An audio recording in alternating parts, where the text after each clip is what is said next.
ಶ್ರವಣಾದಿ ಶಬ್ದಾದಿಗಳನ್ನು ಕರ್ಮಾದಿ ತ್ರಿವಿಧ ಅವಗತಿಗಳು ಅರಿಯೇ ಮುಕ್ತಿ ಅನ್ನುವ ಸೂತ್ರ ಆರಂಭವಾಗಿದೆ.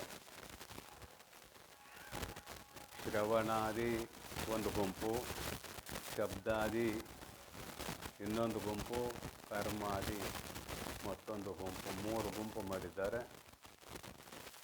ಶ್ರವಣ ಮನನ ನಿಧಿಧ್ಯಾಸನ ಒಂದು ಗುಂಪಾಯಿತು. ಶಬ್ದ ಪ್ರಮಾಣ, ಅನುಮಾನ ಪ್ರಮಾಣ, ಅನುಭೂತಿ ಪ್ರಮಾಣ ಮತ್ತೊಂದು ಗುಂಪು. ಕರ್ಮಕಾಂಡ, ಉಪಾಸನಾ ಕಾಂಡ, ಜ್ಞಾನಕಾಂಡ ಮೂರು ಮೂರು ಮೂರು ಮೂರು ಗುಂಪು ಮಾಡಿದ್ದಾರೆ. ಅವನ ಕ್ರಮವಾಗಿ ಶ್ರವಣ ಮನನ ನಿಧಿಧ್ಯಾಸನಕ್ಕೆ ಜೋಡಿಸಿಕೊಳ್ಳೋದು. ಶಬ್ದ ಪ್ರಮಾಣ, ಅನುಮಾನ ಪ್ರಮಾಣ, ಅನುಭೂತಿ ಪ್ರಮಾಣ, ಶ್ರವಣ ಮನನ ನಿಧಿಧ್ಯಾಸನ. ಶ್ರವಣವೇ ಕರ್ಮಕಾಂಡ, ಮನನವೇ ಉಪಾಸನಾ ಕಾಂಡ, ಜ್ಞಾನವು ಜ್ಞಾನಕಾಂಡ. ಇವು ಜ್ಞಾನಕಾಂಡಾಂತರ್ಗತವಾದ ಕರ್ಮಕಾಂಡ, ಉಪಾಸನಾ ಕಾಂಡ, ಜ್ಞಾನಕಾಂಡ ಅಂತ ಹೇಳಿದ್ದಾರೆ. ಈ ಮೂರು ಕರ್ಮಕಾಂಡ, ಉಪಾಸನಾ ಕಾಂಡ, ಜ್ಞಾನಕಾಂಡಗಳು ಆತ್ಮತತ್ವವನ್ನು ತಿಳಿಸುವ ಸ್ವಭಾವದಿಂದ ಕೂಡಿಕೊಂಡಿವೆ. ಅರ್ಥಾತ್ ಆತ್ಮತತ್ವವನ್ನು ತಿಳಿಸುವುದರಲ್ಲಿ ತಮ್ಮನ್ನು ತೊಡಗಿಸಿಕೊಂಡಿವೆ ಅಂತ ಇದರ ಅಭಿಪ್ರಾಯ. ಮೂರು ನುಡಿಯ ವಿಚಾರ ಮುಗಿದಿದೆ. ಕರ್ಮದಿಂದವೇ ಜ್ಞಾನ, ಕರ್ಮದಿಂದವೇ ಮೇನು ನಿರ್ಮಲ, ಜ್ಞಾನದಿಂದವೇ ಮುಕ್ತಿ.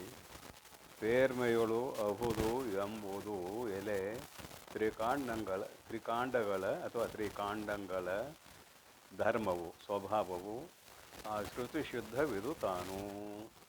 ಬೆಳಗಿನ ಪ್ರವಚನದಲ್ಲಿ ಇಲ್ಲಿಯವರೆಗೆ ವಿಷಯಗಳು ಆಗಿವೆ. ನಾಲ್ಕನೇ ನುಡಿ, ಮೂರು ನುಡಿ ಮುಗಿದ ಮೇಲೆ ನಾಲ್ಕನೇ ನುಡಿ ನೋಡ್ರಿ. ಪ್ರಿಯತಮೆ, ತಾನು ಬಿಡಿಸಿ ಓದ್ತೇನೆ. ಇದಿರು ಎಂದು ತೋರುವ ಭಾವನೆಯನ್ನು ಉಳಿದೊಡೆ ಮುಕ್ತಿ ದೊರೆಯುವುದು.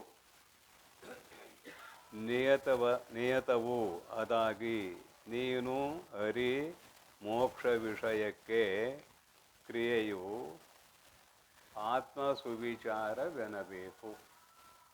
ಒಂದು ನುಡಿಯಲ್ಲಿ ಬರುವಂಥ ಇಷ್ಟು ಪದಗಳು. ಪ್ರಿಯತಮೆ, ಇಲ್ಲಿ ಮೈತ್ರೇಯಿ ಬಹಳಷ್ಟು ಯಾಜ್ಞವಲ್ಕ್ಯರ ಪ್ರೀತಿಗೆ ಪಾತ್ರಳಾದವಳು. ಕಾರಣ ಏನು ಅಂದರೆ ಇಬ್ಬರು ಅಧ್ಯಾತ್ಮ ಚಿಂತಕರು, ಮತ್ತೇನಿಲ್ಲ. ಅಧ್ಯಾತ್ಮಕ್ಕಾಗಿಯೇ ತಮ್ಮನ್ನು ಅರ್ಪಿಸಿಕೊಂಡವರು. ಪ್ರಿಯತಮೆ, ನನ್ನ ಪ್ರೀತಿಗೆ ಪಾತ್ರಳಾದವಳೇ. ಉಪನಿಷತ್ನಲ್ಲಿ ಬರೀತಾರೆ, ಬೃಹದಾರಣ್ಯಕದಲ್ಲಿ ಬರೆದ್ದಾರೆ. ನಿತ್ಯ ಸುಖ ನನಗೆ ಈ ದ್ರವ್ಯದಿಂದ ಸಿಗುವುದಿಲ್ಲ ಅಂತ ಆದಮೇಲೆ ಇದನ್ನು ಪಡೆದುಕೊಂಡು ನಾನೇನು ಮಾಡಲಿ ಮಹಾನುಭಾವ? ನೀವು ಏನನ್ನು ಪಡೆಯುವುದಕ್ಕೆ ಹೊರಟಿದ್ದೀರಿಯೋ ಅದನ್ನು ನನಗೆ ದಯಪಾಲಿಸಬೇಕು, ತಿಳಿಸಿಕೊಡಬೇಕು ಅಂದಾಗ ಏಹಿ ಆಸ್ವ ಅಂತಾರೆ. ಬಾ ಕುಳಿತುಕೋ. ಇಲ್ಲಿಯವರೆಗೂ ಕೂಡ ನೀನು ನನಗೆ ಯಾವ ಪ್ರತಿಬಂಧಕವನ್ನು ಮಾಡದೆ ಅಧ್ಯಾತ್ಮ ಮಾರ್ಗದಲ್ಲಿ ಸಹಕಾರವನ್ನೇ ಮಾಡಿದವಳಾಗಿದ್ದೀಯ. ಈಗಲೂ ಕೂಡ ಅಧ್ಯಾತ್ಮಕ್ಕಾಗಿ ನಿನ್ನನ್ನು ಅರ್ಪಿಸಿಕೊಂಡು ನಾನು ಪಡೆದದ್ದನ್ನು ಅಥವಾ ಪಡೆಯುವುದನ್ನು ಕೇಳಿಕೊಂಡಿದ್ದೀಯಲ್ಲ. ಆದುದರಿಂದ ನೀನು ನನ್ನ ಪರಮ ಪ್ರೀತಿಗೆ ಪಾತ್ರಳಾಗಿರುವೆಯಾ ಅನ್ನುವುದನ್ನು ತೋರಿಸುವುದಕ್ಕಾಗಿ ಈ ಗ್ರಂಥಕಾರರು ಶ್ರೀಮನ್ ನಿಜಗುಣ ಶಿವಯೋಗಿಗಳು ಪ್ರಿಯತಮೆ ಅಂತ ಸಂಬೋಧನೆ ಮಾಡ್ತಾ ಇದ್ದಾರೆ ಮೈತ್ರಿಯನ್ನು ಕುರಿತು. ಏನಂತಾರೆ? ತಾನು ಇದಿರು ಎಂದು ತೋರುವ ಭಾವನೆಯು ಅಳಿದೊಡೆ ಮುಕ್ತಿ. ಮೋಕ್ಷ ಆಗೋದು ಯಾವಾಗ? ಅಹಂ ಇದಂ. ಒಂದು ಅಹಮ್ಮ, ಇನ್ನೊಂದು ಇದಂ. ಅಹಂ ಅಂದ್ರೆ ಇದು ಎಲ್ಲರ ಹತ್ತಿರ ಇದೆಯಾ? ಎಲ್ಲರೂ ಹೊತ್ತಾರೆ ಅಹಂ. ಎಲ್ಲ ನಾನೇ ಮಾಡೀನಿ, ನನ್ನಿಂದ ಆಗೈತೆ ಎಲ್ಲ ಅನ್ನುವ ಸ್ವಭಾವ ಸಹಜವಾಗಿ ಎಲ್ಲರಲ್ಲಿ ಹಾತು ಹೊಕ್ಕಾಗಿದೆ. ದಡ್ಡರೇ ಇರಲಿ, ಶಾಣ್ಯಾರ ಇರಲಿ, ಸನ್ಯಾಸರ ಆಗಿರಲಿ, ಗೃಹಸ್ಥರ ಆಗಿರಲಿ, ಏನಾರ ಆಗಿರಲಿ, ಒಟ್ಟು ನಾನು ಎಲ್ಲ ಮಾಡಿದೆ. ನಾನು ಅನ್ನೋದು ಎಲ್ಲರಿಗೂ ಗೊತ್ತಿರುವಂಥ ವಿಚಾರ. ಏನಾರ ಕಥೆಗೀತಿ ಹೇಳಿ ನಿಮ್ಮನ್ನು ನಗಿಸೋದು ಬೇಡ. ಶಾಸ್ತ್ರ ಅಂದರೆ ಶಾಸ್ತ್ರ. ಇದು ಸಹಜವಾಗಿ ಎಲ್ಲರಲ್ಲಿ ತುಂಬಿದೆ ಅನ್ನೋದು ಎಲ್ಲರೂ ಅನುಭವ ಕೊಡ್ತಾರೆ. ಇದಂ ಅಹಂ ಅಂದ್ರೆ ನಾನು, ಇದಂ ಅಂದ್ರೆ ಎದುರಿಗೆ ತೋರುವಂಥದ್ದು. ಯಾವ್ಯಾವುದು ಅಂತ ಕೇಳಿದರೆ ನಿನ್ನ ಶರೀರವನ್ನೇ ಮೊದಲು ಮಾಡಿಕೊಂಡು, ಶರೀರ ಮೊದಲು ಎದ್ದ ಕೂಡಲೇ ವೃತ್ತಿ ಏನಂತದ? ಅಹಂ ಅಂತ. ಅಹಂ ಅಂದಾಗ ಯಾವುದರಲ್ಲಿ ಅಹಂ ಅಂತದ? ಶರೀರದಲ್ಲಿ ಅಹಂ ಅಂತ. ಶರೀರದಲ್ಲಿ ಅಹಂ ಅಂದ ಮೇಲೆ ಗಂಡು ಹೆಣ್ಣು ಇತ್ಯಾದಿ ವಿಭಾಗ ಆಗ್ತದೆ. ವಿದ್ಯಾವಂತ ಅವಿದ್ಯಾವಂತ ಇನ್ನೆಲ್ಲ ಸೇರಿಸ್ಕೊಂಡ್ಬಿಟ್ಟದೆ. ಇಲ್ಲಿಂದ ಶುರು ಆಯಿತು ಇದಂ. ಇದು ಅನ್ನುವುದು ಶರೀರವನ್ನು ಮೊದಲು ಮಾಡಿಕೊಂಡು ಆರಂಭ ಆಯಿತು. ಎಷ್ಟಿದೆಯಪ್ಪ ಅಂತ ಕೇಳಿದರೆ ನೀವು ಎಷ್ಟು ಅಗಲಾಗಿ ಹೇಳ್ತಾರೆ ಅಷ್ಟು ಅಗಲಾಗಿ. ಜಗದಾಗಲ್ಲ ಮಿಗಿಲಾಗಲ್ಲ. ಪ್ರಪಂಚ ಜಗದಾಗಲ್ಲ ಮಿಗಿಲಾಗಲ್ಲ. ಆತ್ಮತತ್ವನು ಜಗದಾಗಲ್ಲ ಮಿಗಿಲಾಗಲ್ಲ. ಅದರಲ್ಲಿ ಅಧ್ಯಸ್ಥವಾಗಿ ತೋರ್ತಾ ಇದೆ. ಕಪ್ಪೆ ಚಿಪ್ಪಿನಲ್ಲಿ ಬೆಳ್ಳಿ ಅಧ್ಯಸ್ಥವಾಗಿ ತೋರಿದಾಗ ಆ ಕಪ್ಪೆ ಚಿಪ್ಪು ಎಷ್ಟಿದೆ ಅದು ತೋರ್ತದೆ. ಮತ್ತು ಆತ್ಮತತ್ವ ಜಗದಗಲ್ಲ ಮಿಗಿಲಾಗಲ್ಲ ಅಂಥೇಳಿ ಜಗತ್ತು ಅಷ್ಟು ಅಗಲಿದೆ ಅಂತ ನಾ ಹೇಳೀನಿ. ಆದರೆ ದೃಷ್ಟಾಂತ ದಾಷ್ಟಾಂತ ಏಕದೇಶದಲ್ಲಿ ಇರ್ತದೆ ಅನ್ನೋದಕ್ಕೆ ಬಂಧನ ಬರ್ತದೆ. ಪರಮಾತ್ಮ ಎಷ್ಟು ಅಗಲಾಗಿದ್ದಾನೋ ಅಷ್ಟು ಅಗಲಾಗಿ ಜಗತ್ತಿದೆ ಅಂದರೆ ನಮ್ಮ ದೃಷ್ಟಿಯಿಂದ ಜಗದಗಲ್ಲ ಮಿಗಿಲಾಗಲ್ಲ ಅಂತ ಹೇಳಿದ್ದೇನೆ ಅಲ್ಲದೆ ಆತ್ಮನ ದೃಷ್ಟಿಯಿಂದ ಜಗದಗಲ್ಲ ಮಿಗಿಲಾಗಲ್ಲ ಅಂತ ಹೇಳಿಲ್ಲ.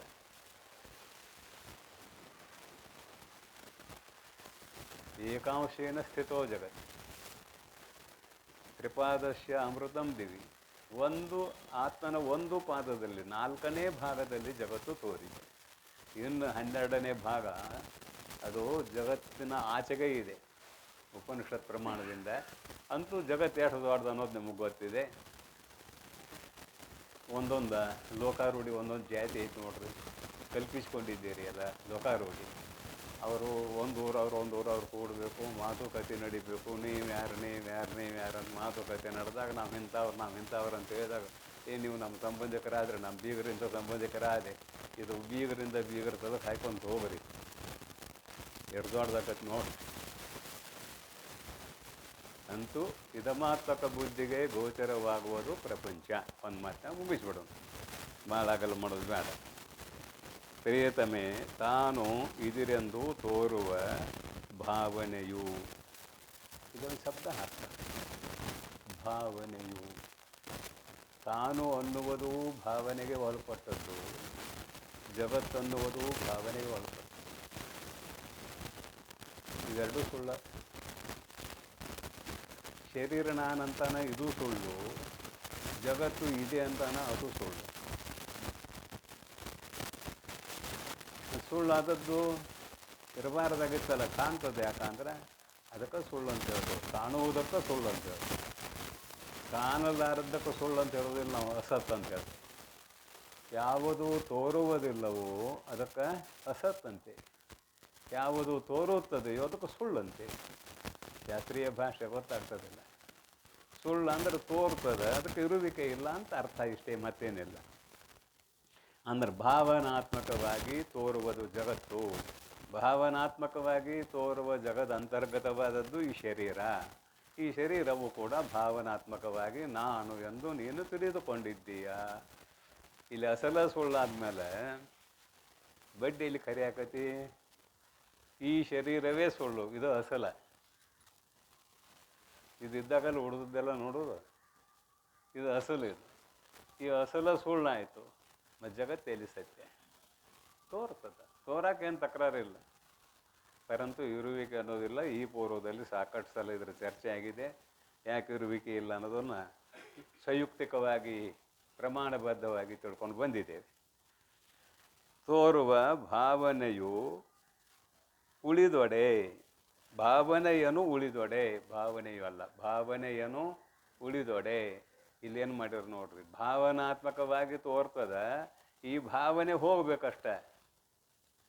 ಇದನ್ನೇನು ನಾಶ ಮಾಡಬೇಕಾಗಿಲ್ಲ ನಾವು. ಜಗತ್ತನ್ನು ನಾಶ ಮಾಡುವ ಕೆಲಸ ಇಲ್ಲ ನಮ್ಮದು.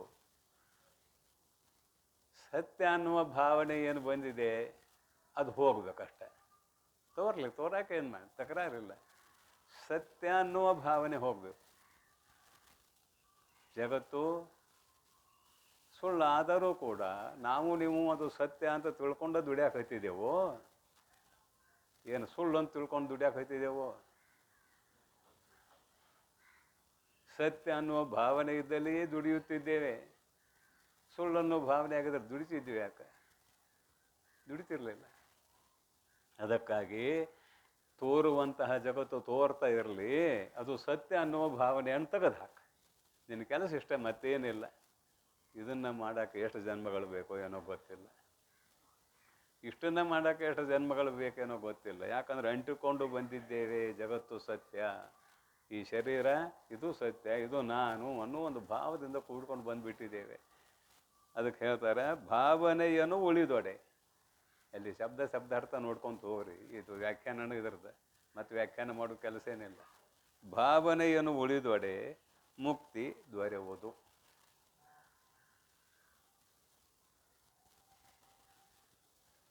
ಮುಕ್ತಿ ದೊರೆಯುವುದು ತಿಳಿಸುವುದಕ್ಕಾಗಿ ಹೇಳುವ ಮಾತು. ಮುಕ್ತಿ ದೊರೆಯುವುದು, ಮುಕ್ತಿ ಪ್ರಾಪ್ತ ಆಗ್ತದ ಅಂದ್ರೆ ಫಲ ಆಯಿತು. ಫಲ ಆಯ್ತು ಅಂದ್ರೆ ಅದೊಂದಿನ ನಾಶ ಆಗ್ತದೆ. ಪ್ರಾಪ್ತಿಯನ್ನು ಫಲ ಅಂತ ಕರಿತೇವೆ ನಾವು. ಅಪ್ರಾಪ್ತವಾದದ್ದರ ಪ್ರಾಪ್ತಿಯನ್ನು ಫಲ ಅಂತ ಕರಿತೇವೆ. ಇಲ್ಲಿ ಮುಕ್ತಿಯು ದೊರೆಯುವುದು ಅಂತ ಬರ್ತಾರಲ್ಲ, ತಿಳಿಸುವ ಸಂದರ್ಭದಲ್ಲಿ ಹೇಳುವ ಮಾತು ಅನ್ನುವುದನ್ನು ಮರಿಬೇಡ್ರಿ. ಮುಕ್ತಿ ದೊರೆಯುವುದಲ್ಲ, ಅದು ಇದ್ದದ್ದ. ಮತ್ತೇನಂತ ಕೇಳಿದರೆ, ಜಗತ್ತು ಸುಳ್ಳು ಅಂತ ನಿಶ್ಚಯ ಮಾಡಿದ್ರೆ ಸಾಕದು ತನ್ನಷ್ಟಕ್ಕೆ ತಾನ ಆವಿರ್ಭಾವ ಆಕತಿ. ಸ್ವರೂಪ ನಾನು ಅಖಂಡ ಚೈತನ್ಯ ಅನ್ನೋದು ತನ್ನಷ್ಟಕ್ಕೆ ತಾನ ಗೊತ್ತಾಕತಿ. ಸುಳ್ಳು ಅಂತ ನಿಶ್ಚಯ ಮಾಡ್ರಿ, ಅದನ್ನೇನು ಹಾಳು ಮಾಡಬೇಡ್ರಿ. ತನ್ನಷ್ಟಕ್ಕೆ ತಾನೇ ಇರಲಿ, ಬೇಕಾದಾಗ್ತಿರಲಿಲ್ಲ ತನ್ನಟಕ್ಕೆ ತಾನ. ಭಾವನೆಯನ್ನು ಉಳಿದೊಡೆ ಮುಕ್ತಿ ದೊರೆಯುವುದು. ಮುಕ್ತಿ ದೊರೆಯುವುದಲ್ಲ. ಮೊನ್ನೆ ಪದ ನೆನಪು ಮಾಡಿ ಹೇಳಿದ್ದೇನೆ. ಮುಕುತಿ ಸುಖವನ್ನು ಪಡೆವೆನೆಂಬಬಲು ಯುಕುತಿವಂತನ ಬಗೆಯನ್ನು ನೋಡು ರಮಣಿ ಅನ್ನುವ ಪದದಲ್ಲಿ ಅಲ್ಲಿ ಎಲ್ಲ ಸುಳ್ಳು ಇದೆ, ದೃಷ್ಟಾಂತ. ಹಾಗೆ ಜಗತ್ತು ಸುಳ್ಳು ಅಂತ ತಿಳ್ಕೊಂಡ್ರೆ ಸಾಕು. ಮಾಯೆ ಸುಳ್ಳು ಅಂತ ತಿಳ್ಕೊಂಡ್ರೆ ಸಾಕು. ನೀವು ಜಗತ್ತು ಸತ್ಯ ಅಂತ ತಿಳ್ಕೊಂಡೆ ಅಂದ್ರೆ ಬಂಧನ, ಸುಳ್ಳು ಅಂತ ತಿಳ್ಕೊಂಡ್ರೆ ಅದೇ ಮೋಕ್ಷ. ಮತ್ತೇನಿದೆ? ನಿಯತವು ಅದಾಗಿ, ಇದು ನಿಶ್ಚಯವಾಗಿ. ನಿಯತವು ಅದಾಗಿ ನೀನು ಮೋಕ್ಷ ವಿಷಯಕ್ಕೆ, ನೀನು ಅರಿ ಮೋಕ್ಷ ವಿಷಯಕ್ಕೆ. ಮೋಕ್ಷ ವಿಷಯಕ್ಕೆ ಈಗೇನು ಹೇಳಿದ್ದೇನೆ ಇದನ್ನು ತಿಳಿ. ಏನಂತೀರಿ? ಜಗತ್ತು ಸುಳ್ಳು. ಜಗತ್ತು ಸುಳ್ಳು ಅಂದಾಗ ಈ ಶರೀರನೂ ಸುಳ್ಳು ಅಂತ ತಿಳಿಬೇಕು. ಮತ್ತು ಇದನ್ನು ಸತ್ಯ ಅಂತ ಇಟ್ಕೊಂಡು ಜಗತ್ತು ಸುಳ್ಳು ಅಂದ್ರೆ ಅಲ್ಲ. ಮೊದಲು ನೀ ಸುಳ್ಳಾಗ. ಮೊನ್ನೆ ಹಿಂದೆ ಹೇಳ್ಕೊಂಬಂದ, ಖುಷಿಯಾದ ಜಗವನ್ನು ನೋಡುವವನು ಊರೇ ಖುಷಿ ಅಂತ ಹೇಳ್ಕೊಂಬಂದ. ಸುಳ್ಳಾದ ಜಗತ್ತನ್ನು ನೋಡವನು ಅದಕ್ಕಿಂತ 100 ಪಟ್ಟು ಸುಳ್ಳು ಅಂತ ಹೇಳ್ಯಾರ. ಅದಕ್ಕೆ ಮೊದಲು ನೀನು ಶರೀರ ಸುಳ್ಳು ಅಂತ ತಿಳ್ಕೊ, ಇದನ್ನು ಅಲ್ಲ ಅಂತ ತಿಳ್ಕೊ. ಆಗ ಜಗತ್ತು ಸಹಜವಾಗಿ ಸುಳ್ಳು ಅನ್ನುವುದು ನಿನ್ನ ಅನುಭವಕ್ಕೆ ಬರುತ್ತದೆ. ಅರಿ ಎಂದು ಬರೆದರು. ಇದನ್ನು ನೀನು ಅರಿ.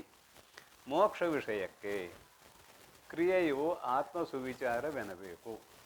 ಇಲ್ಲಿ ಕರ್ಮಕಾಂಡ, ಜ್ಞಾನಕಾಂಡ, ಉಪಾಸನಾ ಕಾಂಡ ಅಂತ 3 ಭಾಗ ಮಾಡಿದ್ದಾರೆ.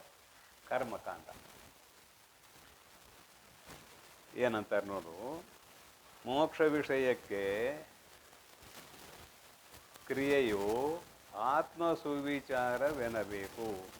ಆತ್ಮ ಸುವಿಚಾರವನ್ನು ಮಾಡುವುದೇನಿದೆಯಲ್ಲ ಅದು ಕ್ರಿಯೆ ಅಂತ ಕರಿಬೇಕು.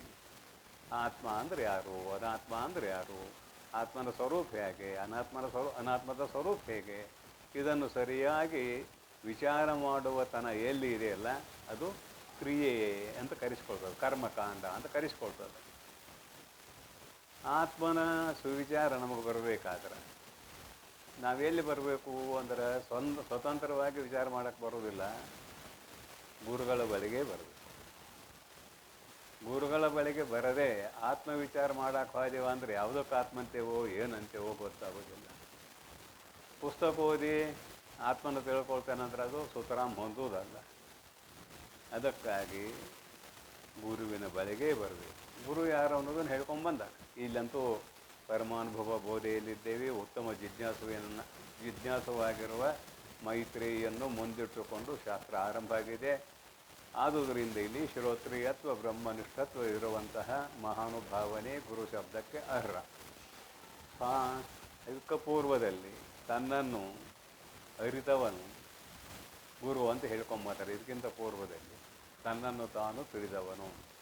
ಅನನ್ಯ ಪ್ರೋಕ್ತೆ ಗತಿರತ್ರ ನಾಸ್ತಿ ಅನ್ನುವ ಶ್ರುತಿಯನ್ನು ವ್ಯಾಖ್ಯಾನ ಮಾಡುವಾಗ ಈ ವಿಷಯವನ್ನು ಸ್ವಲ್ಪ ವಿಸ್ತಾರವಾಗಿ ಹೇಳಿಕೊಂಡು ಬಂದಾಗಿದೆ.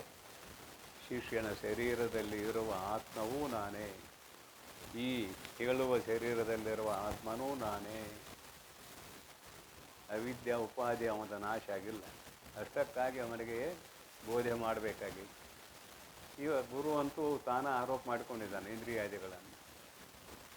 ಶಿಷ್ಯನಲ್ಲಿ ಆ ಇಂದ್ರಿಯಾದಿಗಳ ಆರೋಪ ಸಹಜವಾಗಿ ಆಗಿದೆ. ಇಲ್ಲಿ ಗುರುಗಳು ತಾನ ಮಾಡಿಕೊಂಡಿದ್ದಾನೆ ಶಿಷ್ಯನ ಉದ್ಧಾರಕ್ಕಾಗಿ ಅಂತ ಈ ಪೂರ್ವದಲ್ಲಿ ಹೇಳುವಾಗ ಇದನ್ನು ಹೇಳ್ಕೊಂಡ್ಬಂದೇವೆ. ಅನನ್ಯ ಪ್ರೋಕ್ತೆ ಅನ್ನುವ ಶಬ್ದದ ಅರ್ಥವನ್ನು ಅಲ್ಲಿ ವಿಸ್ತಾರ ಮಾಡಿದ್ದೇವೆ. ಕಾರಣ ಏನು? ಜೀವಭಾವದಿಂದ ಶಿಷ್ಯ ಬರಬೇಕು. ಜಾತಿ ಕಟ್ಕೊಂಡು ಬರಬಾರ್ದು. ನಾ ಗಂಡು ಹೆಣ್ಣು ಅಂತ ಕಟ್ಕೊಂಡು ಬರಬಾರ್ದು. ನಾನು ಜೀವಚೇತನ, ನನಗೆ ಬಂಧನವಿದೆ ಅನ್ನುವ ಭಾವನೆಯನ್ನು ತಂದುಕೊಂಡು ಈ ಬಂಧನವನ್ನು ಬಿಡಿಸಿಕೊಳ್ಳುವುದಕ್ಕಾಗಿ ನಾನು ಗುರುಗಳ ಬಳಿಗೆ ಬಂದಿದ್ದೇನೆ ಅಂತ ತಿಳ್ಕೊಂಡು ಗುರುಗಳ ಮುಂದೆ ಕೂಡಿರಬೇಕು. ಆವಾಗ ಗುರುವಿನ ದೃಷ್ಟಿಪಾತ ಆಗ್ತದೆ. ಅವನ ಸ್ವರೂಪವು ನನ್ನ ಸ್ವರೂಪವು ಬೇರೆ ಇಲ್ಲ ಅಂತ. ಆವಾಗ ಶಿಷ್ಯ ಉದ್ಧಾರ ಆಗ್ತಾನಂತ ಉಪನಿಷತ್ತಿನ ಅರ್ಥವನ್ನು ಗ್ರಂಥಕಾರರು ಬಹಳಷ್ಟು ಸುಂದರವಾಗಿ ತುಂಬಿದ್ದಾರೆ ಅಂತ ನೆನಪಡ್ಕೊಂಡು ಮುಂದೆ ಹೋಗೋಣ. ಸುವಿಚಾರವು ಕ್ರಿಯೆ ಎನ್ನಬೇಕು. ಯಾವ ಸುವಿಚಾರ? ಆತ್ಮ ಅಂದರೇನು, ಅನಾತ್ಮ ಅಂದರೇನು ಬಿಡಿಸಿ ತಿಳಿಯುವುದೇ ಸುವಿಚಾರ. ಆತ್ಮ ಅಹಂಕೃತೆಗಳ ವಿವರಣವದು ರೂಪ. ಜ್ಞಾನದ ವಿಷಯವನ್ನು ವಿಸ್ತಾರ ಮಾಡುವಾಗ ಆತ್ಮ ಅಂದ್ರೇನು, ಅನಾತ್ಮ ಅಂದ್ರೇನು, ಅವುಗಳನ್ನು ಬಿಡಿಸಿ ತಿಳಿಯುವುದೇ ಜ್ಞಾನದ ಒಂದು ಅವಯವ. ವಿವರಣವದು ರೂಪು ಕಾರ್ಯ ಹೇಳ್ಕೊಂಬಂದಾರೆ. ಜ್ಞಾನಕ್ಕೆ ಬೀಜ ಏನು, ಅದರ ರೂಪ ಏನು, ಕಾರ್ಯ ಏನು ಅಂತ ಹೇಳ್ಕೊಂಬಂದಾರಲ್ಲ, ಇಲ್ಲಿ ಅದನ್ನು ಅಳವಡಿಸಿಕೊಡ್ರಿ. ಸುವಿಚಾರವನ್ನು ಏನಂತ ಕರಿಬೇಕು? ಕರ್ಮಕಾಂಡ ಅಂತ ಕರಿಬೇಕು. ಇದೊಂದು ಗಂಟು ಹಾಕಿಕೊಡ್ರಿ. ವಿಚಾರ ಮಾಡುವುದನ್ನು ಕರ್ಮಕಾಂಡ ಅಂತ ತಲೆಯಾಗ ಇದು ಬರಬೇಕು ನಮಗೆ. ಮ್ಯಾಲೆ ಏನೇನು ಕೂಡಿಸಿದಾರಲ್ಲ, ಶಬ್ದ, ಅನುಮಾನ, ಅನುಭೂತಿ, ಶ್ರವಣ, ಮನನ, ನಿಧಿಧ್ಯಾಸನ ಕೂಡಿಸಿದ್ದಾರೆ. ಮತ್ತು ಕರ್ಮಕಾಂಡ, ಜ್ಞಾನಕಾಂಡ, ಉಪಾಸನ ಕಾಂಡ. ಇಲ್ಲಿ ಶ್ರವಣವೇ ಕರ್ಮಕಾಂಡ ಅಂತ ತಿಳ್ಕೊಳ್ಳೋಣ. ಶ್ರವಣದಲ್ಲಿ ಶಬ್ದ ಪ್ರಮಾಣ ಬರ್ತದೆ. ಶಬ್ದವನ್ನೇ ಗುರುಗಳು ಹೇಳ್ತಿರ್ತಾರೆ, ಅದು ಶಬ್ದ ಪ್ರಮಾಣ. ಇಲ್ಲಿ ವಿಚಾರ ರೂಪ ಇದೆ, ಕ್ರಿಯೆ, ಅದಕ್ಕೆ ಇದನ್ನು ಕರ್ಮಕಾಂಡ ಅಂತ ಕರೀತಾರೆ. ಮುಂದೆ ನೋಡ್ರಿ. ಅರಿವಿನೋಳ್ ಕೂಡಿ ತನ್ನನ್ನು ವಿಚಾರಿಸುವಾಗಲ್ ಅರಿವಂ ಆ ಸುವಿಚಾರ ಕ್ರಿಯೆಯದು ನೆರೆ ಬಿಚ್ಚದಿರೆ ಮುಕ್ತಿಯು ಅಹುದು ಎಂಬುದು ಅದು ಮಿಶ್ರ ಅಂದರು. ನೋಡ್ರಿ, ಈಗ ಉಪಾಸನಾ ಕಾಂಡವನ್ನು ಹೇಳ್ತಾರೆ, ಮತ್ತೇನಿಲ್ಲ. ಏನು ಹೇಳ್ತಾರೋ? ಉಪಾಸನಾ ಕಾಂಡ, ಅನುಮಾನ ಪ್ರಮಾಣ, ಮನನ. ಅನುಮಾನ ಪ್ರಮಾಣ ಮನನ ಇದೆರಡೂ ಕೂಡಿದ್ದೇ ಉಪಾಸನಾ ಕಾಂಡ. ಅದನ್ನು ಹೇಳ್ತಾರೆ. ಈ ನುಡಿಯಲ್ಲಿ ಅದನ್ನು ಹೇಳ್ತಾರೋ ಅದನ್ನು ಶಬ್ದಶಃ ಚಿಂತನೆ ಮಾಡೋಣ. ಅರಿವಿನೋಳ್ ಕೂಡಿ, ಅರಿವು ಅಂದ್ರೆ ಜ್ಞಾನದೊಳು ಕೂಡಿ. ಯಾವ ಜ್ಞಾನ? ವಿಚಾರ ರೂಪ ಜ್ಞಾನದೊಳು ಕೂಡಿ, ಅರಿವಿನೋಳು ಕೂಡಿ. ತನ್ನನ್ನು ವಿಚಾರಿಸುವಾಗ ನಾನು ಅಂದರೆ ಯಾರು, ನನ್ನ ಸ್ವರೂಪ ಏನು ಅಂತ ವಿಚಾರಿಸುವಾಗಲ್ ಅರಿವು ಅರಿವುಂ ಆ ಸುವಿಚಾರ ಕ್ರಿಯೆಯದು. ಸುವಿಚಾರ ಅನ್ನುವುದು ಕ್ರಿಯೆ ಅಂತ ಪೂರ್ವದಲ್ಲಿ ಹೇಳಿ ಆಯಿತು. ಆತ್ಮವಿಚಾರ, ಆತ್ಮಾನಾತ್ಮ ವಿಚಾರ ಮಾಡುವುದೇ ಸುವಿಚಾರ ಅನ್ನುವ ಕ್ರಿಯೆ. ಆಮೇಲೆ ತನ್ನನ್ನು ಅರಿಯುವಂತಹ ಜ್ಞಾನಕಾಂಡ, ತನ್ನನ್ನು ವಿಚಾರಿಸುವಾಗ ಜ್ಞಾನಕಾಂಡ. ಇವು ಸುವಿಚಾರಿಸುವಾಗಲ್ ಅರಿವುಂ ಆ ಸುವಿಚಾರ ಕ್ರಿಯೆಯು ಜ್ಞಾನಕಾಂಡ ಮತ್ತು ಶ್ರವಣ ಮಾಡುವ ಕರ್ಮಕಾಂಡ. ಒಳಗೆ ಜ್ಞಾನ ಆಗ್ತಿರ್ತದೆ ಶ್ರವಣ ಮಾಡುವಾಗ. ಗುರುಗಳು ಹೇಳಿದಂತೆ ಶಬ್ದಾರ್ಥದ ಜ್ಞಾನ ಆಗ್ತಾ ಇರ್ತದೆ. ಮತ್ತು ಯಾರಿಗೆ ಶಬ್ದಾರ್ಥದ ಜ್ಞಾನ ಆಗೋದಿಲ್ಲ ಅವರಿಗೆ ಶಾಸ್ತ್ರ ಉಪಯೋಗ ಇಲ್ಲ. ಗುರುಗಳು ಏನು ಹೇಳಕತ್ತಾರೆ ಅನ್ನೋದು ವೃತ್ತಿ ಅವ್ರ ಕೂಡ ಹೋಗ್ಬೇಕು. ಅವ್ರ ಕೂಡ ವೃತ್ತಿ ಹೋದಾಗ ಶಾಸ್ತ್ರದ ಜ್ಞಾನ ಆಗ್ತದೆ. ಅದಕ್ಕೆ ಇಲ್ಲಿ ಕೇಳುವ ಕ್ರಿಯೆ ಸುವಿಚಾರ ರೂಪ ಜ್ಞಾನಕಾಂಡ ಎರಡೂ ಕೂಡಿದ್ದೇ ಅನುಮಾನ. ಶ್ರವಣ ಮನನ ಅಂತ ಕರಿತೇವೆ, ಅದನ್ನು ಅನುಮಾನ ಪ್ರಮಾಣ ಅಂತ ಅದನ್ನು ಕರಿತೇವೆ. ಇಲ್ಲಿ ಅನುಮಾನ ಪ್ರಮಾಣಕ್ಕೆ ಜೋಡಿಸಿಕೊಳ್ಳೋನು. ಕರ್ಮಕಾಂಡ ಉಪಾಸನಾ ಕಾಂಡ. ಅನುಮಾನ ಪ್ರಮಾಣವೇ ಮನನವೇ ಉಪಾಸನಾ ಕಾಂಡ. ಮೇಲಿಂದು ಅನುಮಾನ ಪ್ರಮಾಣ, ನಡುವಿಂದು ಮನನ, ಈಗ ಹೇಳುವುದು ಇದು ಉಪಾಸನಾ ಕಾಂಡ. ಮೂರೊಂದು ಜೋಡಿಸ್ಬೇಕು. ಶಬ್ದ ಪ್ರಮಾಣ, ಶ್ರವಣ, ಆಮೇಲೆ ಮಧ್ಯ ಗುರುಗಳದು ಶಬ್ದ ಪ್ರಮಾಣ, ಕೇಳುವುದು ಶ್ರವಣ, ಕರ್ಮಕಾಂಡ. ಅಲ್ಲಿ ಕೇಳುವ ಕ್ರಿಯೆ ಇದೆ, ಕರ್ಮಕಾಂಡ.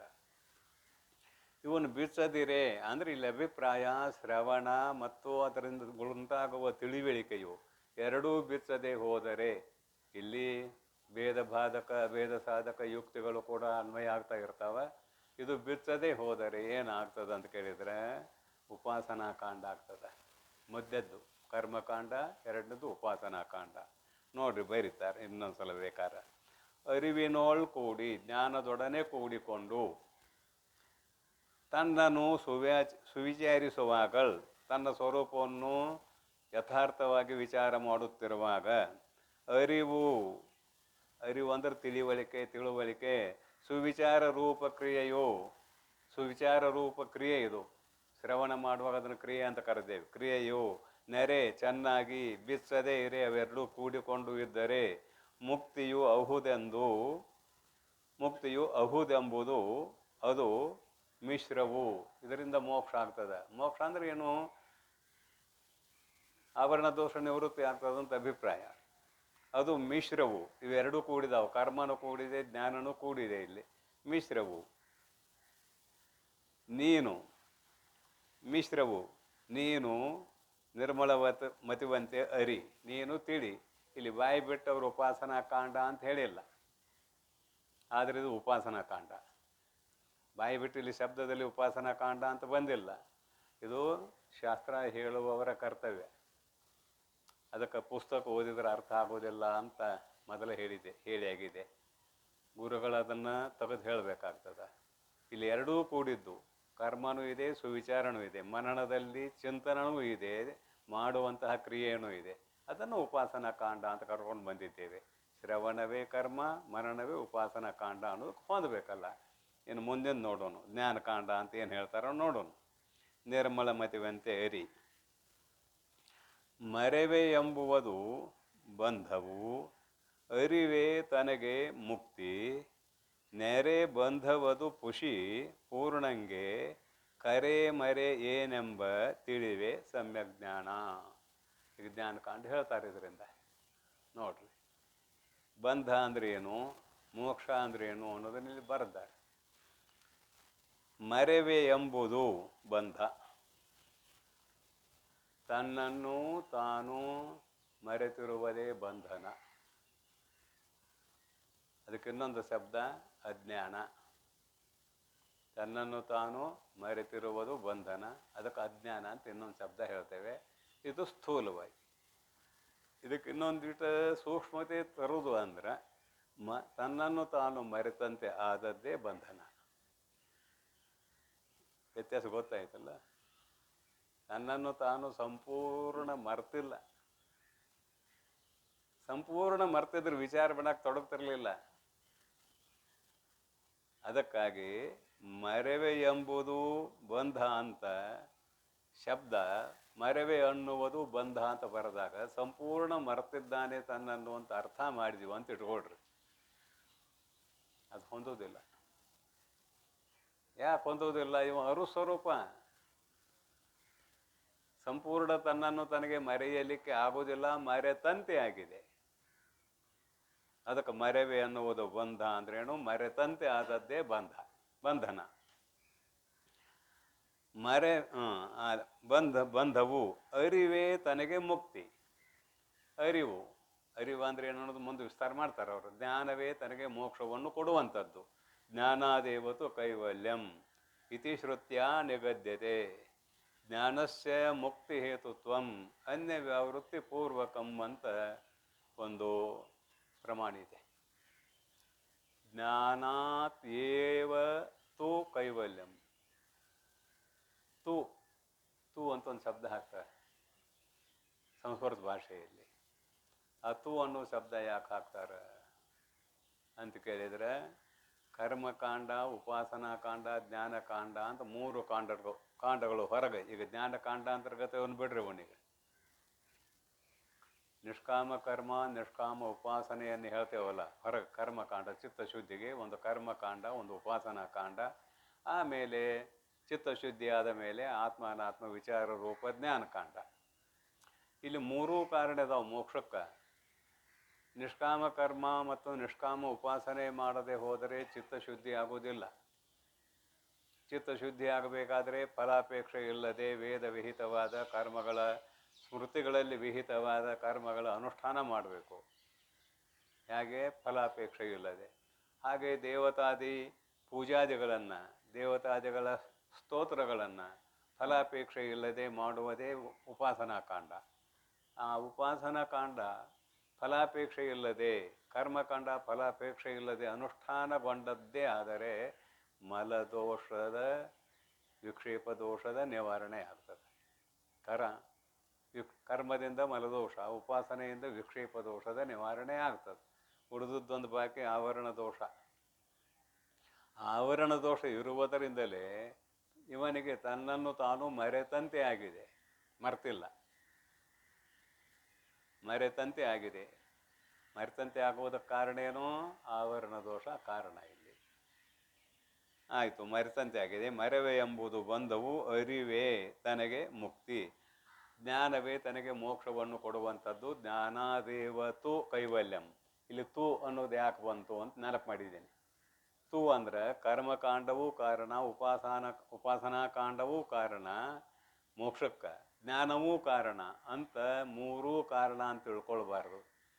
ತು ಅಂದರೆ ಆದರೆ ಕರ್ಮ ಮತ್ತು ಉಪಾಸನೆಗಳು ಚಿತ್ತಶುದ್ಧಿಗೆ ಕಾರಣವಾಗುತ್ತವೆ ಅಲ್ಲದೆ ಮೋಕ್ಷಕ್ಕೆ ಕಾರಣಗಳು ಅಲ್ಲ. ಎಂತಹ ಕಾರಣಗಳು ಅಲ್ಲ? ಸಾಕ್ಷಾತ್ ಕಾರಣಗಳು ಅಲ್ಲ, ಪರಂಪರಾ ಕಾರಣಗಳಲ್ಲ ಅಂತಾರೆ. ಸಂಪೂರ್ಣ ತೆಗೆದೊಗೆದಿಲ್ಲ. ಪರಂಪರಾ ಕಾರಣಗಳು ದೂರದಲ್ಲಿ ಇದ್ದುಕೊಂಡು ಮೋಕ್ಷಕ್ಕೆ ಕಾರಣಗಳು ಆಗುತ್ತವೆ. ಚಿತ್ತಶುದ್ಧಿ ದ್ವಾರ ಮೋಕ್ಷಕ್ಕೆ ಕಾರಣಗಳು ಆಗುತ್ತವೆ. ಜ್ಞಾನ ಹಾಗಲ್ಲ. ಮೋಕ್ಷ ಆಗುವ ಪೂರ್ವ ಕ್ಷಣದಲ್ಲಿರ್ತದೆ ಜ್ಞಾನ. ಇವು ದೂರ ಇರ್ತಾವೆ. ಕರ್ಮಕಾಂಡ, ಉಪಾಸನಾಕಾಂಡ ದೂರ ಇರ್ತಾವೆ. ಚಿತ್ತಶುದ್ಧಿ ಮಾಡಿದ ಮೇಲೆ ಕೆಲಸ ಮುಗೀತು, ಅವು ಹಾದುವು. ಆಮೇಲೆ ಜ್ಞಾನಕಾಂಡ ಆರಂಭ ಆಯಿತು. ತನ್ನ ಸ್ವರೂಪದ ಅನುಭವ ಬಂದಾಗ, ಅರ್ಥಾತ್ ಜಗತ್ತು ಸುಳ್ಳು ಅನ್ನೋದು ನಿಶ್ಚಯವಾದಾಗ ತನ್ನ ಸ್ವರೂಪದ ಅನುಭವ ಬರ್ತದಲ್ಲ, ಅಲ್ಲಿಯವರೆಗೆ ಜ್ಞಾನ ಕಾಂಡಿರ್ತದೆ. ವೃತ್ಯಾತ್ಮಕವಾದ ಜ್ಞಾನ. ಈ ಪೂರ್ವದಲ್ಲಿ ಚರ್ಚೆ ಸಾಕಷ್ಟು ಸಲ ಆಗೈತಿದ್ದು.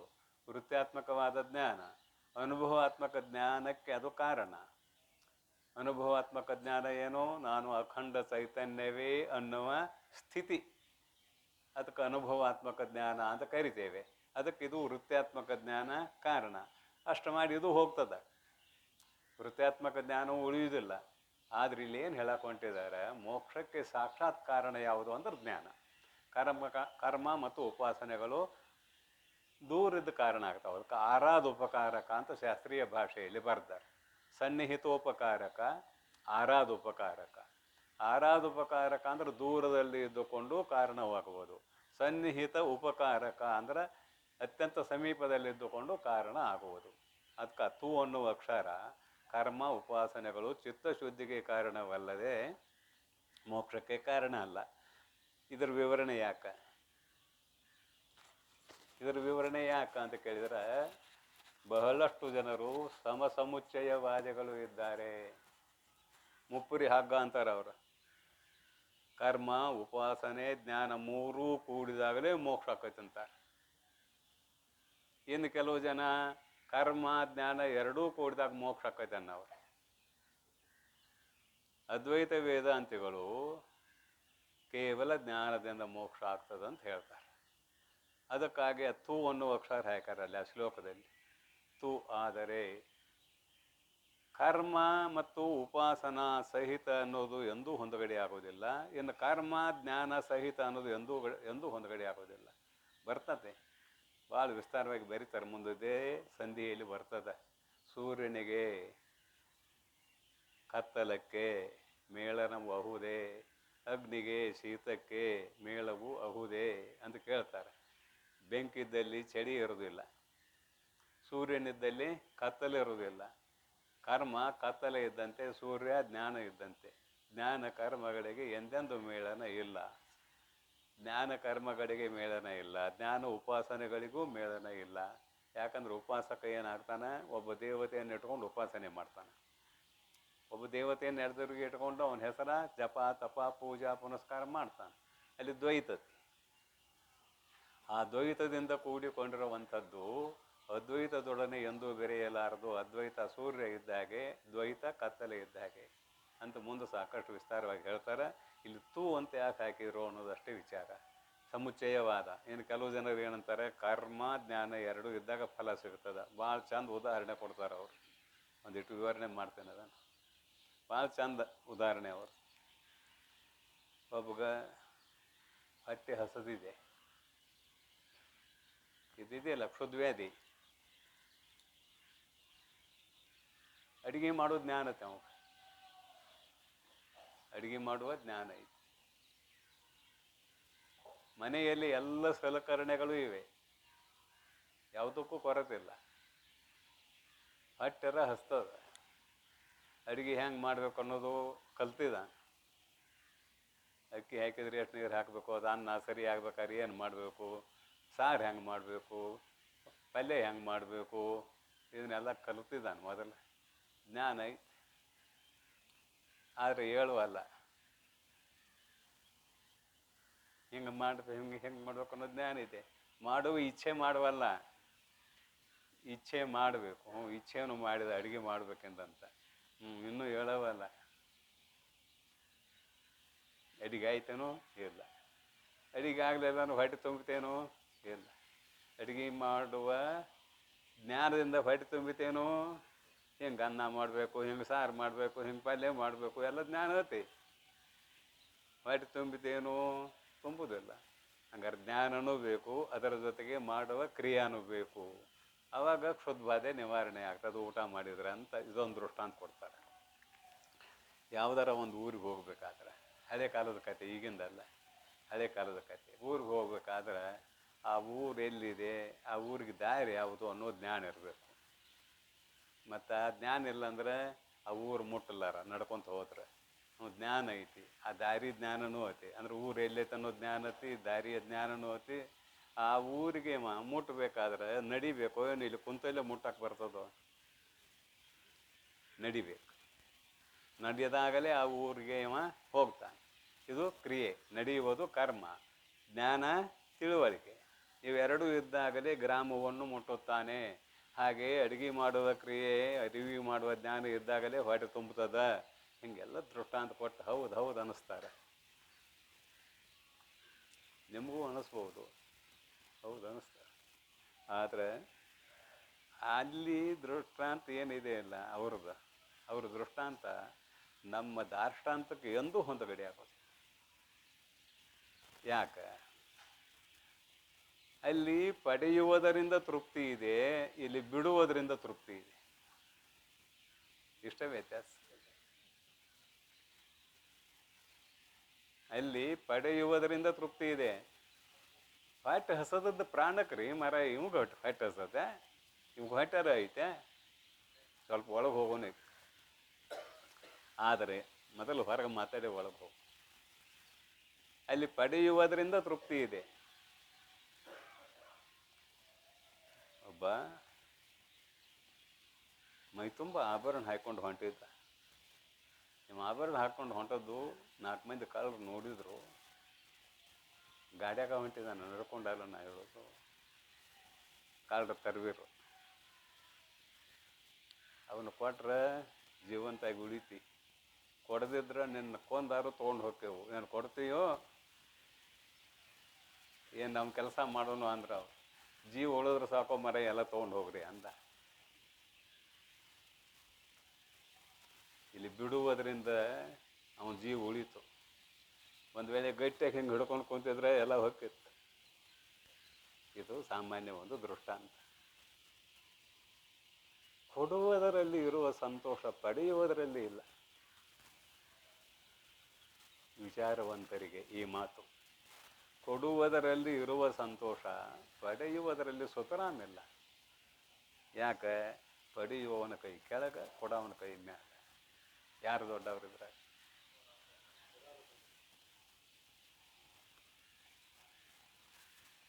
ಕೊಡುವುದರಲ್ಲಿ ಬಿಡುವುದರಲ್ಲಿ ಸಂತೋಷ ಇದೆ. ಕೊಡುವುದರಲ್ಲಿ ಅಂದ್ರೇನು? ತ್ಯಾಗ ಮಾಡುವುದರಲ್ಲಿ. ಅದಕ್ಕೆ ತ್ಯಾಗೇನ ಏಕೆ ಅಮೃತತ್ವ ಮಾನಶು ಉಪನಿಷತ್ ಹೇಳ್ತದೆ. ತ್ಯಾಗೇನ ಏಕೆ ಅಮೃತತ್ವಂ ಆನಶು, ಪಡೆದರು ಅಂತ. ಇಲ್ಲಿ ಅಧ್ಯಾತ್ಮದಲ್ಲಿ ಏನಿದೆ ಅಂದ್ರೆ ಜ್ಞಾನ ಮುಖ್ಯ ಇದೆ. ಇಲ್ಲಿ ಪಡೆಯುವುದಲ್ಲ ಮುಖ್ಯ, ಜ್ಞಾನ ಮುಖ್ಯ ಇದೆ. ಅಜ್ಞಾನವನ್ನು ನಿವಾರಣೆ ಮಾಡುವುದಕ್ಕೆ ಜ್ಞಾನ ಬೇಕಲ್ಲದೆ ಅಲ್ಲಿ ಏನು ಮಾಡಬೇಕಾದದ್ದಿಲ್ಲ. ಕೇವಲ ಜ್ಞಾನದ ಅವಶ್ಯಕತೆ ಇದೆ. ಹೀಗಿರುವಾಗ ಅಜ್ಞಾನವನ್ನು ಹೊರಗೆ ಹಾಕಿದ್ರೆ ಸಾಕು, ಆತ್ಮ ಆವಿರ್ಭಾವ. ಅದಕ್ಕೆ ದೃಷ್ಟಾಂತ ಕೊಟ್ಟಾರ ವಿಚಾರಸಾಗರದಲ್ಲಿ. ಓದಿದ್ದೀರಿ, ಕೇಳಿದ್ದೀರಿ. ರತ್ನ ಒಂದು ಗಡಿಗ್ಯಾಗ ಮುಚ್ಚಿದ್ರಂತ. ರತ್ನ ಇನ್ನೊಂದು ಗಡಿಯಾಗ ದೀಪ ಇಟ್ಟಿದ್ರಂತೆ. ರಾತ್ರಿ ಸಮಯದಲ್ಲಿ ಬಂದಾರ ಆ ಕೋಲೆಕ್ಕ. ರಾತ್ರಿ ಸಮಯದಲ್ಲಿ ಬಂದಾರ. ಆ ಗಡಿಗೆ ಬಾಯಿ ಮೊದಲು ತೆಗೆದ್ರಂತ. ಯಾವ ಗಡಿಗೆ ಬಾಯಿ? ದೀಪ ಇಟ್ಟಿದ್ದಾರಂತ ಹೇಳಿದ್ದು ಸುಳ್ಳು. ಖಾಲಿ ಗಡಿಗೆ ಇತ್ತು. ಗಡಿಗೆ ಬಾಯಿ ತೆಗೆದ್ರು. ಅದ್ರಾಗ ಏನು ಕಾಣಲಿಲ್ಲ. ಒಂದು ದೀಪ ತೊಗೊಂಬಂದರು. ಅದ್ರಾಗೇನೋ ಒಂದು ಕಲ್ಲಿನಂಥದ್ದು ಬಿದ್ದಿತ್ತು ಅಂತ ಇಟ್ಕೊಳ್ರಿ. ಪಕ್ಕದಾಗ ಇನ್ನೊಂದು ಗಡಿಗೆ ಇತ್ತು. ಅದ್ರ ಮೇಲೇನು ಮುಸುಳ ತೆಗಿರೊಳಗಾಗಿ ಅಲ್ಲಿ ರತ್ನ ಇತ್ತು. ತಾನ ಬೆಳಕು ಹೋಗಿತ್ತು. ತಾನ ಬೆಳಗ್ತದೆ. ಅದಕ್ಕೆ ದೀಪದ ಅವಶ್ಯಕತೆ ಇಲ್ಲ. ಇಲ್ಲಿ ಫಲ ವ್ಯಾಪ್ತಿ, ವೃತ್ತಿ ವ್ಯಾಪ್ತಿ ಅಂತ ಹೇಳಿದ. ಖಾಲಿ ಗಡಿಗೆಯಲ್ಲಿ ಇದ್ದದ್ದನ್ನು ನೋಡಬೇಕಾದರೆ ದೀಪ ಬೇಕಾಯಿತು. ರತ್ನ ಇದ್ದ ಗಡಿಗೆಯಲ್ಲಿ ಇದ್ದದ್ದನ್ನು ನೋಡಬೇಕಾದರೆ ದೀಪದ ಅವಶ್ಯಕತೆ ಇಲ್ಲ. ವೃತ್ತಿ ಆರೂಢ ಚೇತನವು ಎಲ್ಲಿ ವಿಷಯವನ್ನು ಬೆಳಗುತ್ತದೆಯೋ ಅದು ಫಲವ್ಯಾಪ್ತಿ. ವೃತ್ತಿ ಆರೂಢ ಚೇತನವು ಎಲ್ಲಿ ಆವರಣ ಭಂಗ ಅಷ್ಟ ಮಾಡುತ್ತದೆಯೋ ಅದು ವೃತ್ತಿ ವ್ಯಾಪ್ತಿ ಅಂತ ಶಾಸ್ತ್ರದಲ್ಲಿ ಇದೆ. ವೃತ್ತಿ ವ್ಯಾಪ್ತಿ ಇವೆಲ್ಲ ಶಾಸ್ತ್ರೀಯ ಪ್ರಕ್ರಿಯೆ ಶಬ್ದಗಳು. ವೃತ್ತಿ ವ್ಯಾಪ್ತಿ ಅಂದ್ರೇನು, ಫಲವ್ಯಾಪ್ತಿ ಅಂದ್ರೇನು, ಸ್ಥೂಲವಾಗಿ 2 ಮಾತು ಹೇಳಿದ್ದೇನೆ. ಅಲ್ಲಿರುವ ವಿಷಯವನ್ನು ಬೆಳಗಬೇಕಾದ್ರೆ ಅಂತಃಕರಣ ವೃತ್ತಿ ಆದೇಶದವರೆಗೆ ಹೋಗ್ತದೆ. ತೋಲ ವಿದ್ಯೆಯಲ್ಲಿ ಆವರಣ ಮಾಡಿರ್ತದೆ ವಸ್ತುವಿನ ಮೇಲೆ. ಆ ತೋಲ ವಿದ್ಯೆಯನ್ನು ಭಗ್ನ ಮಾಡೋದು ಯಾವುದರ ಕೆಲಸ ಅಂದ್ರೆ ವೃತ್ತಿಯ ಕೆಲಸ. ಅಲ್ಲಿರುವ ವಿಷಯವನ್ನು ಬೆಳಗೋದು ಯಾವುದರ ಕೆಲಸ ಅಂದ್ರೆ ವೃತ್ತಿ ಆರೂಢ ಚೇತನದ ಕೆಲಸ. ವೃತ್ತಿ ಆರೂಢ ಚೇತನ ಮತ್ತು ವಿಷಯಾವಚ್ಛಿನ್ನ ಚೇತನ ಅಭೇದ ಆಗ್ತಾವೆ. ಆವಾಗ ವಸ್ತು ಪ್ರತ್ಯಕ್ಷ ಆಗ್ತದೆ. ಮೊನ್ನೆ ಬಂದದ್ದು ಈ ಪ್ರಕ್ರಿಯೆ. ಮತ್ತೊಮ್ಮೆ ನೆನಪಿಗೆ, ಇದು ವೃತ್ತಿ ಆರೂಢ, ಇದು ಫಲವ್ಯಾಪ್ತಿ. ಇದು ಯಾವುದು? 2 ಚೇತನ ಕೂಡುವುದು ಫಲವ್ಯಾಪ್ತಿ. ಇಲ್ಲಿ ಆವರಣ ಭಂಗ ಆಯಿತು. ಆವರಣ ಭಂಗ ಆಗಿ ವೃತ್ಯವಚ್ಛಿನ್ನ ಚೇತನ ವಿಷಯಾವಚ್ಛಿನ್ನ ಚೇತನದೊಡನೆ ಕೂಡದೆ ಹೋದರೆ ಆ ವಸ್ತು ಪ್ರತ್ಯಕ್ಷ ಆಗೋದಿಲ್ಲ. ಅಂದ್ರೆ ವೃತ್ತಿ ಆರೂಢ ಚೇತನ ಅಲ್ಲಿ ಇದ್ದ ವಿಷಯವನ್ನು ಬೆಳಗ್ತದೆ ಅಂತ ತಿಳಿಸ್ತೇವೆ. ವಾಸ್ತವ ವಿಚಾರ ಏನು? ಅವೆರಡೂ ಚೇತನಗಳು ಅಭೇದವಾದಾಗ ವಸ್ತುವಿನ ಪ್ರತ್ಯಕ್ಷ ಆಗ್ತದೆ. ವಿಷಯಾವಚ್ಛಿನ್ನ ಚೇತನ, ವೃತ್ತಿ ಆರೂಢ ಚೇತನ ಎರಡೂ ಘಟ ಇರುವ ದೇಶದಲ್ಲಿ ಬಂದವು. ಮೊದಲ ಇದೆ ಅದು ವಿಷಯಾವಚ್ಛಿನ್ನ ಚೇತನ. ವೃತ್ತಿ ಆರೂಢ ಚೇತನ ಅಲ್ಲಿವರೆಗೆ ಬಂತು. ಅಭೇದ ಆದಾಗಲೇ ವಿಷಯದ ಜ್ಞಾನ ಆಗ್ತದೆ. ಇದು ಶಾಸ್ತ್ರೀಯ ಭಾಷೆಯಲ್ಲಿ. ನಾವು ನಿಮಗೆ ತಿಳಿಯುವ ಭಾಷೆಯಲ್ಲಿ ಏನು ಮಾಡ್ತೇವೆ? ವೃತ್ತಿ ಆರೂಢ ಚೇತನ ಘಟದ ಮೇಲೆ ತೂಲಾ ವಿದ್ಯೆ ಇತ್ತು, ಅದನ್ನು ಭಗ್ನ ಮಾಡಿತು.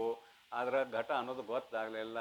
ವೃತ್ತಿ ಆರೂಢ ಚೇತನ ಅದನ್ನು ಬೆಳಗಿದಾಗ ಘಟ ಅನ್ನೋದು ಗೊತ್ತಾಯಿತು. ಅದಕ್ಕೆ ಕತ್ತಲ ಕೋಣೆಯಲ್ಲಿ ಖಾಲಿ ಗಡಿಗೆದು ದೃಷ್ಟಾಂತ. ಖಾಲಿ ಗಡಿಗೆ ಅಲ್ಲಿ ಏನಿದೆ ಅಂತ ತಿಳಿಯಬೇಕಾದ್ರೆ ದೀಪ ಬೇಕಾಯಿತು. ಇನ್ನು ಇದಕ್ಕೆ ಫಲವ್ಯಾಪ್ತಿ ಅಂತ ಕರಿತೇವೆ. ಆದರೆ ಅದೇ ರತ್ನದ ಗಡಿಗೆ ಹೇಳೇನಿಲ್ಲ, ರತ್ನ ಇಟ್ಟ ಗಡಿಗೆ ಅಲ್ಲಿ ಆವರಣ ಭಂಗ ಅಷ್ಟ, ಮುಸುಳ ತೆಗೆಯುವುದಷ್ಟೇ ಕೆಲಸ. ಆ ಒಳಗಿದ್ದದ್ದನ್ನು ಬೆಳಗಲಿಕ್ಕೆ ವೃತ್ತಿ ಆರೂಢ ಚೇತನದ ಕೆಲಸ ಇಲ್ಲ, ತನ್ನಷ್ಟಕ್ಕೆ ತಾನೇ ಅದು ಬೆಳಗುತ್ತದೆ ಅಂತ. ಇದು ಅಧ್ಯಾತ್ಮ ಶಾಸ್ತ್ರದಲ್ಲಿ ಸಾಗಿ ಬರುವಂತಹ ಪ್ರಕ್ರಿಯೆಗಳು. ಈ ಪ್ರಕ್ರಿಯೆಗಳು ನಮಗೆ ಗೊತ್ತಾಯಿತು ಅಂದ್ರೆ ಸುಲಭ ಆಗ್ತದೆ, ಪ್ರಕ್ರಿಯೆಗಳು ಗೊತ್ತಾಗಲಿಲ್ಲ ಅಂದ್ರೆ ಕಷ್ಟ ಆಗ್ತದೆ. ಅದಕ್ಕೆ ಪ್ರಕ್ರಿಯೆ ಜ್ಞಾನ ಬೇಕು ಅಂತ ಹೇಳುತ್ತಾ ಇಲ್ಲಿ ಜ್ಞಾನಾದೇವತು ಕೈವಲ್ಯಂ ಅಂತ ವಿಸ್ತಾರ ಮಾಡುತ್ತಾ ಬಂದಿದ್ದೇವೆ. ವೃತ್ತಿ ಆರೂಢ ಚೇತನವು ಜ್ಞಾನ. ನೋಡ್ರಿ, ಇಷ್ಟು ವಿಷಯವನ್ನು ನಾವು ಒಂದಿಷ್ಟು ತಲೆಯಲ್ಲಿ ತಂದುಕೊಂಡ್ರೆ ಅನುಕೂಲ ಆಗ್ತದೆ ಅನ್ನುವಂಥ ಅಭಿಪ್ರಾಯ. ಏನಂದ್ರೆ ಇಲ್ಲೇ ಸುವಿಚಾರ ಕೂಡಿ ಅರಿವಿನೋಳು ಕೂಡಿ ತನ್ನನ್ನು ವಿಚಾರಿಸುವಾಗ ಉಳ್ಳಂ ಆ ಸುವಿಚಾರ ಕ್ರಿಯೆದು ನೆರೆಬಿಚ್ಚದಿರೇ ಮುಕ್ತಿಯ ಹೋದು. ಆ ನುಡಿ ಮುಗಿದಿದೆ. ಮರೆವೆಯು ಎಂಬುದು ಬಂಧ, ಅರಿವೇ ತನಗೆ ಮುಕ್ತಿ.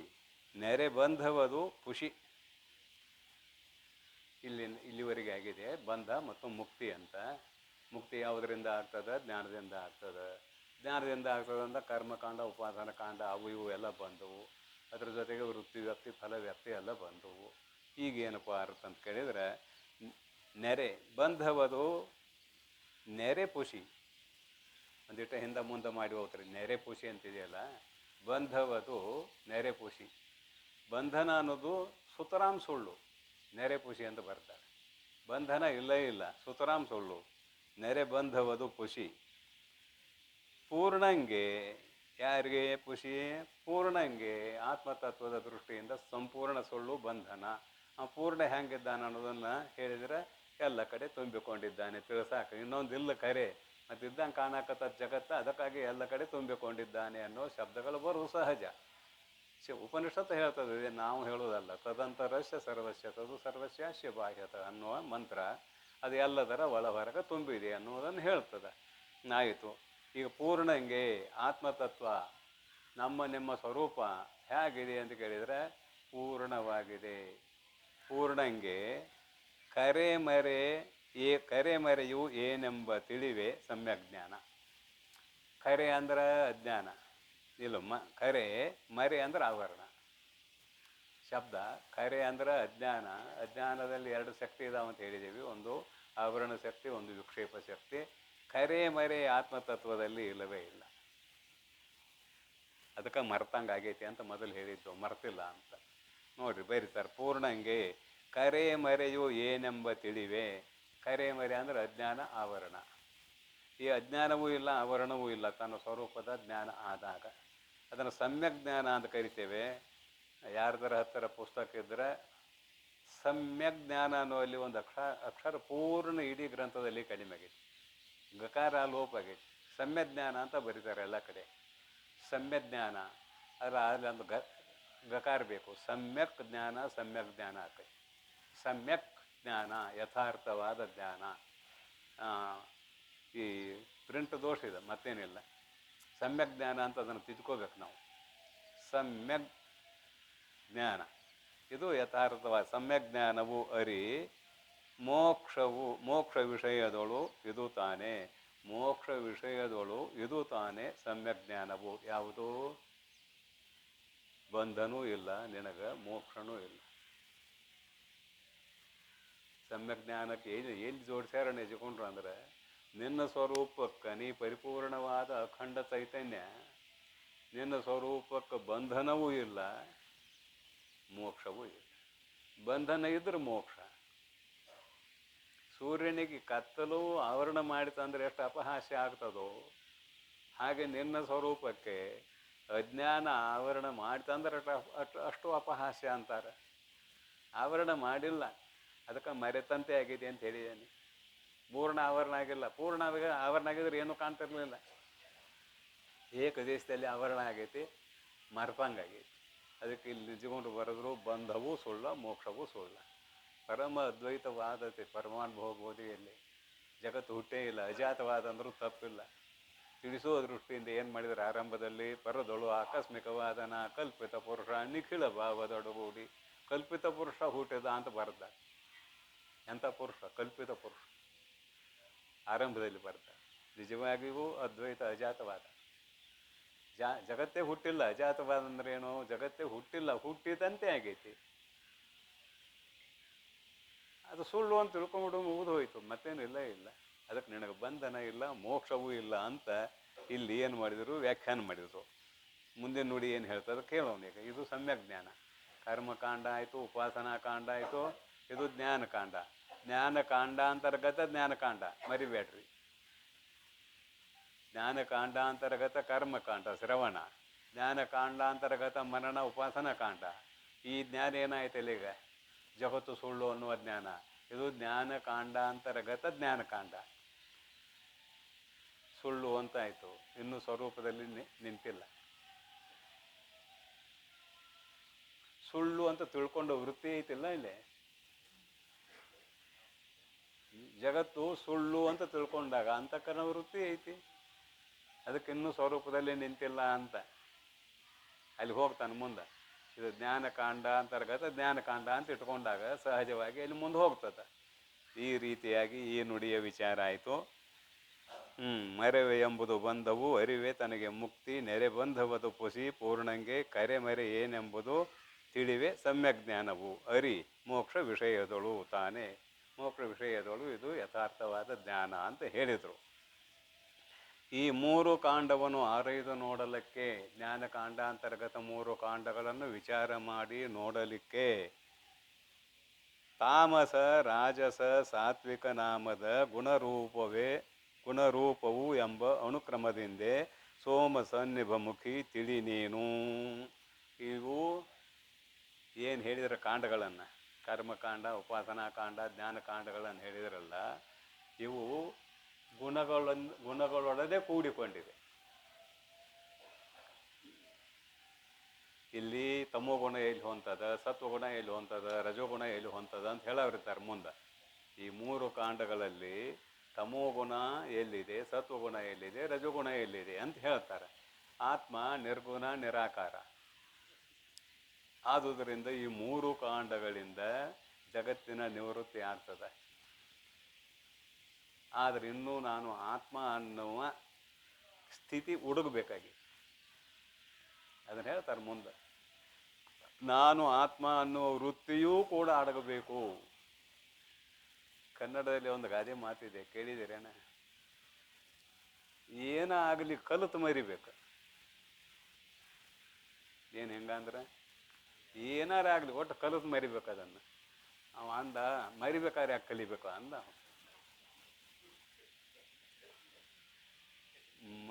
ಮರೆಯಬೇಕಾದ್ರೆ ಕಲಿಬೇಕು ಯಾಕಂದವ. ಅದಕ್ಕೆ ಅಂದರು, ಎಂಥ ದಡ್ಡ ಇದಿಲ್ಲ ನೀನು ಅಂದ್ರೆ ಅವ್ರು ಹೇಳಿದವರು. ಕಲಿಯದೆ ಹೋದ್ರೆ ಮರಿಯೋದು ಹೆಂಗೆ?